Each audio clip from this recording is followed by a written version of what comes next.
Greetings YouTube and welcome back to my channel. Now, a lot of people have asked me along the way about the riding gear that I use when I'm on tour, and so I thought I'd put together a short video starting top to toe, detailing all the stuff I've got, why I've got it and how it's performed. So kind of a review, for want of a better word. However, I would like to point out at this early stage that I have no affiliation, relationship or sponsorship from any of these companies. It's purely stuff that I've bought along the way, so you're getting a completely honest review. Let's have it!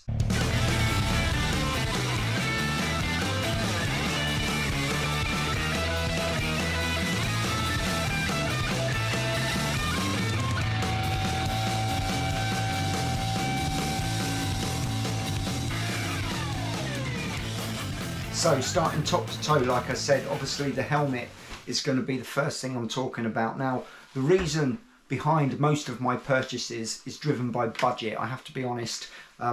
Everything is on a budget. It's not high-end stuff, which is probably of interest to a lot of you. You might want to see how these not so expensive items operate in the everyday world before you part with your hard-earned cash. Now, the helmet I went for, and this is coming up about 4 years old now, so I need to get something else at some point, and I would welcome your suggestions. You know, in the comments, hit me up, tell me what helmet you've got, what you like best, the features, the functions, and whether it's good value for money, etc. This is the LS2 Explorer. Now, I bought this, I wanted an adventure style helmet, obviously riding an adventure bike, so it's the typical peak to fair. It has a sun visor, which I will operate there you go, and a protruding chin, a bit like a motocross helmet, sorry, and plenty of vents, a couple of vents up here. We've got exhaust vents around the back. There's a vent on the chin, which is always covered up by my GoPro chin mount. Now, let me talk about this helmet and what I think about it. The helmet itself, I think, has been really good. It's comfortable. I've worn this, I think the longest day I've had in the saddle is 18 hours. That was on my Morocco, North Africa trip. I did a couple of consecutive 18-hour days. No fatigue on the helmet, no pinching. Fits really well. Wind noise is not bad at all. Obviously, I'm sheltering behind that big screen on the GS Adventure, but not a lot of wind noise.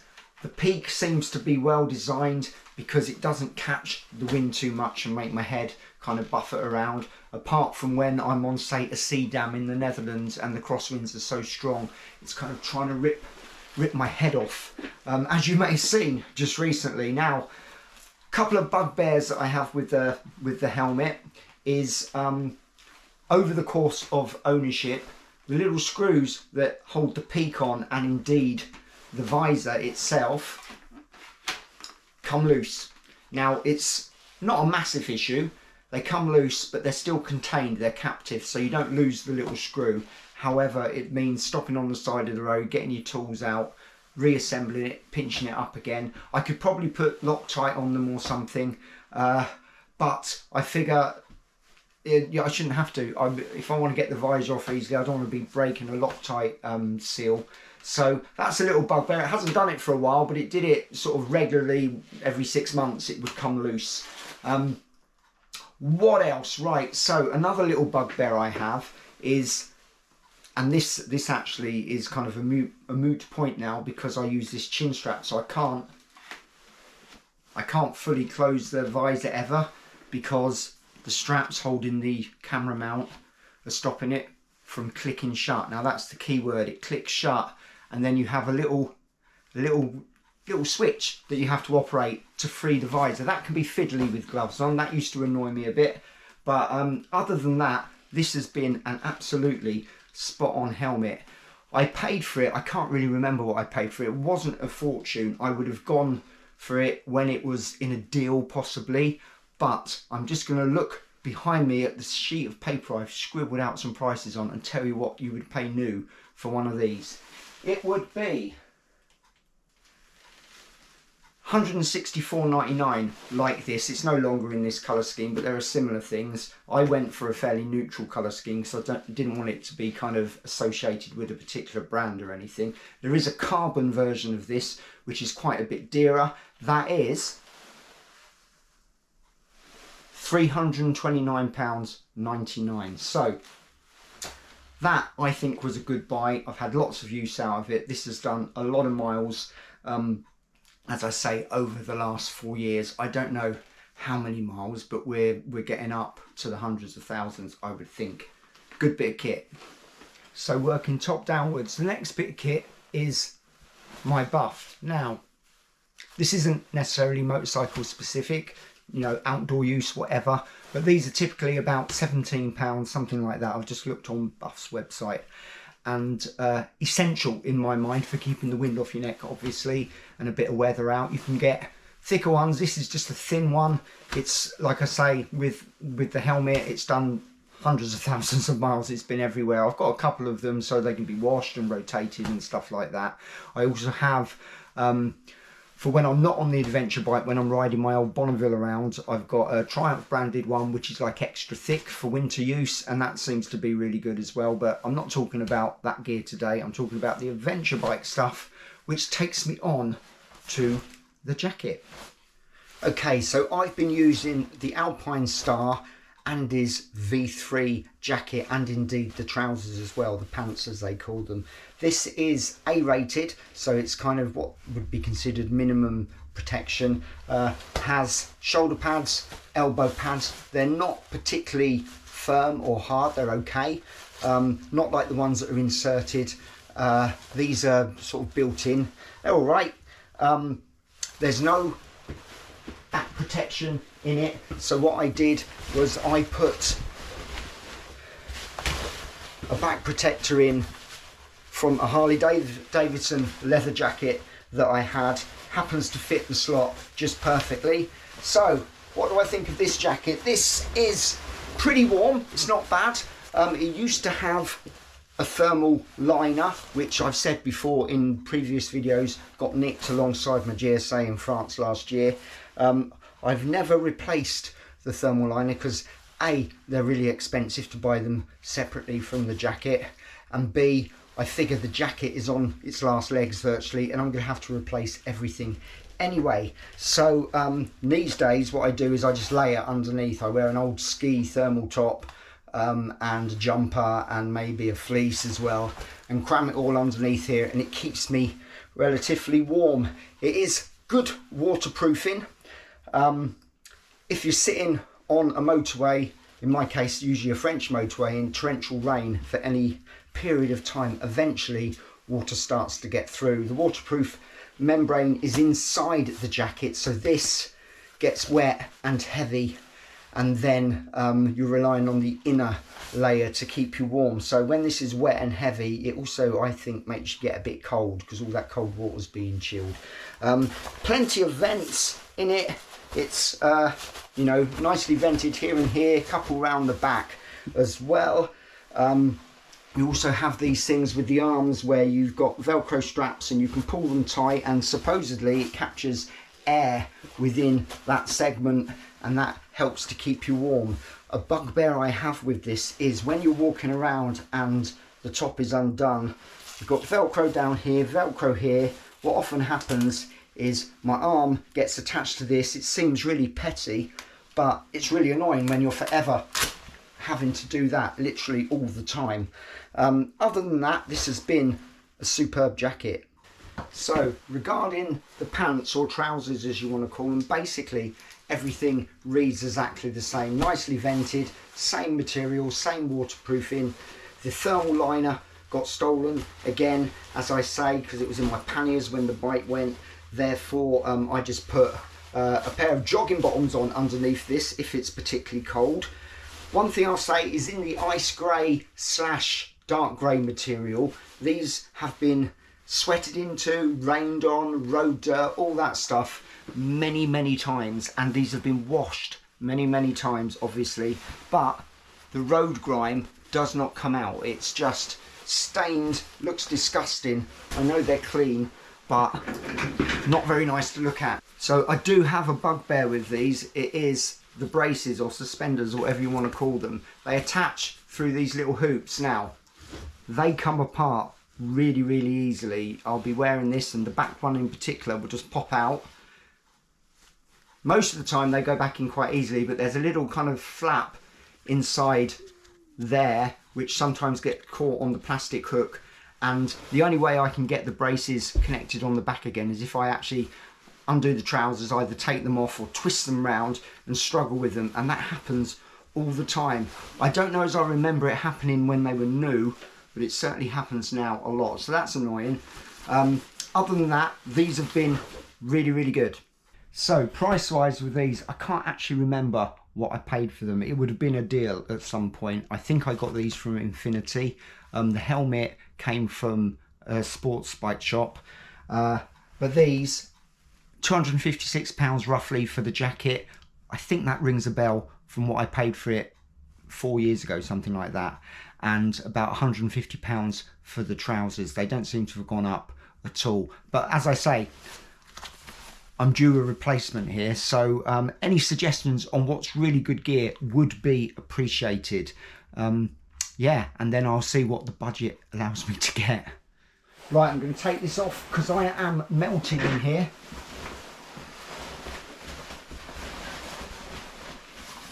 So not necessarily working downwards, but maybe outwards. My gloves.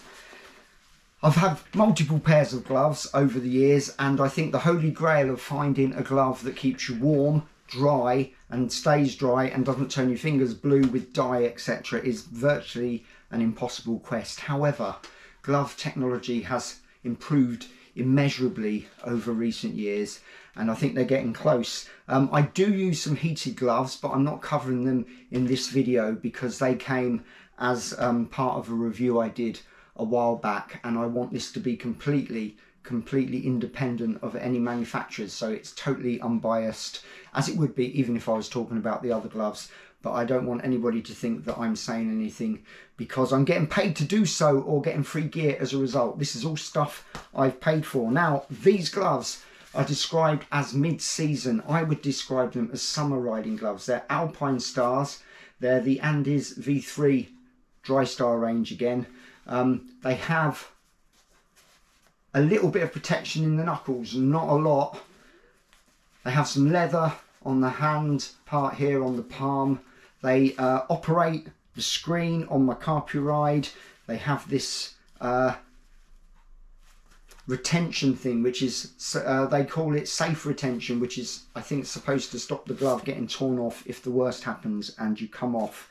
Now, these have been really good. They're not massively waterproof. They keep your hands dry for a while. I would wear them shoulder season really, and some a good day in the shoulder season and in the summer for sure. They still get pretty hot in the summer, so I could probably even go lighter, maybe a pair of motocross gloves or something, I don't know. Bugbear when I'm putting these on is this. It's not going to do it now because I'm not sweating, but when I'm a bit hot and sweaty, this all clumps up like this and it's hard to get on, and I'm struggling to unfold everything and get my hand in, but it's a good fit for me. Nice and comfortable. I can't find the safety rating in here, but I would imagine it's an A. I don't know, somebody will correct me for sure. I could look it up. In fact, I will do, and I'll flash it on the screen now. They're okay. They're not bad at all. So, moving on. I had a pair of Knox winter gloves. They were really, really good. They cost me about £150, and you can guess what's coming next. They got nicked along with my bike. They were in the panniers at the time. Now, they were quite cumbersome, but they were really, really warm, and they seemed to keep your hands dry for quite a long time. I replaced them, not with like for like, but with these, much, much cheaper, DXR Winter Carbon, they're called. Has either a carbon or carbon lookalike knuckle protector. Again, I can't find a safety rating in here. These were bought from the sports bike shop. I'm guessing they're probably A again. I will see if I can find out and flash it up on the screen if I can. These are very, very comfortable. I like to wear these a lot. They don't clump up so much like the alpinestars. They're just big enough to fit over the cuff of the jacket, so it keeps the wind out, but then you could argue rain runs down your jacket into the glove. Keeps your hand, or keeps my hand, fairly warm. It's got leather here, it's got a visor wipe here, which the alpinestars don't have. Also, it's got knuckle protectors here, which the alpinestars don't have. This is supposed to work with the screen. It does, but not as well as the alpinestars do. Right, before I get down to my boots, it's worth mentioning these jeans. So I've got on here some Bullet motorcycle jeans. I wear them sometimes when I'm on the adventure bike, mainly when I'm riding the old Triumph around, but if it's a bit too hot for the textile trousers, then I'll put these on, and I'll have the boots obviously coming up over the top of the trousers. Now these have proven to be really comfortable. Now, padded here, padded on the hip, and obviously abrasion resistant material. These are rated, I think they're AA. I will flash up on the screen just to be sure, but I think they're AA protection rated. And the pads in the knees and the hips are really well padded. They're nice and thick, and the jeans themselves are really comfortable. There's no problem with them at all. I have worn them, and often do, all day long. I have a couple of pairs, one in the sort of like washed out black colour, and another in like a darker denim blue, so I can have one in the wash and one on the go. And you know, in my everyday life I could be wearing these all day long and walking around in them, and they are comfortable on the bike. They're comfortable to walk around with one small exception, and I don't know if there's an answer to it, but I'll just describe it to you now. So these are designed, I believe, that when you're sitting like this, the pad is up over your knee. Therefore, when you're standing, the pad invariably drops down. Not so much when I've got these boots on, but if I'm not wearing the boots, the pad drops down. The top of the pad, I find, rubs against my kneecaps. It's just a little bit too low. They could be do with being just an inch higher, sewn into the jean. Obviously you can remove them for when you wash the jeans. Same with the hips, they go in and out. But it just seems like it's about an inch too low, a bit too far down my shin, rubs my kneecaps when I'm walking around. Not a problem, but after like 10, 12 hours in them, it starts to get a little bit tender. On the bike though, the pad rises as you bend your leg, and it's in the perfect position over your knee. So I'm really pleased with these. I think I paid about £90 for them, again from the sports bike shop, and there was probably a deal on at the time or something, but well worth having.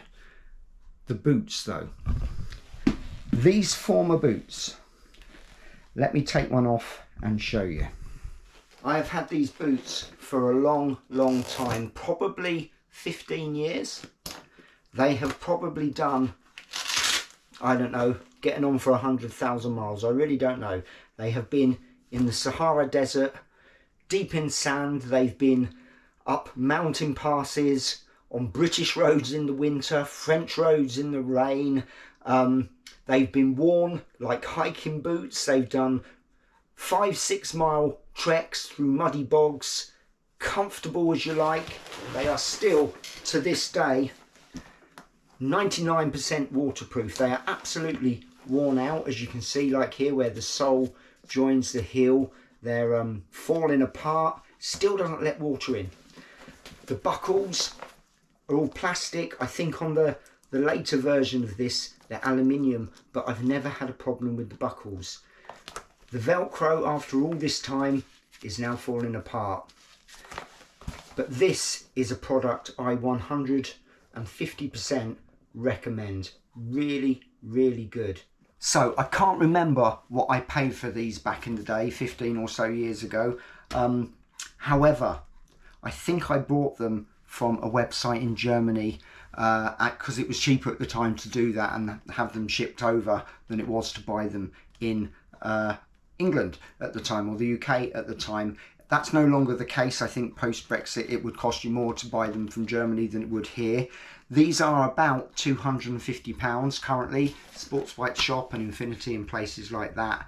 I think that's roughly what I paid for them back then, or maybe just over £200. I really don't know, I can't remember, I don't have the receipts. I would have been really, really sad if these had been stolen inside a pannier along with my bike, because these have been a really trusty companion. Like I say, can't recommend these enough. They do kind of have a life of their own now. They've been used so many times that, you know, you put them in the corner of the room when you're in an Airbnb or something, and they keep you awake at night scampering around all by themselves. Absolutely disgusting, but a fantastic bit of kit. So yeah, I need to replace those boots, and I will do at some point when funds allow.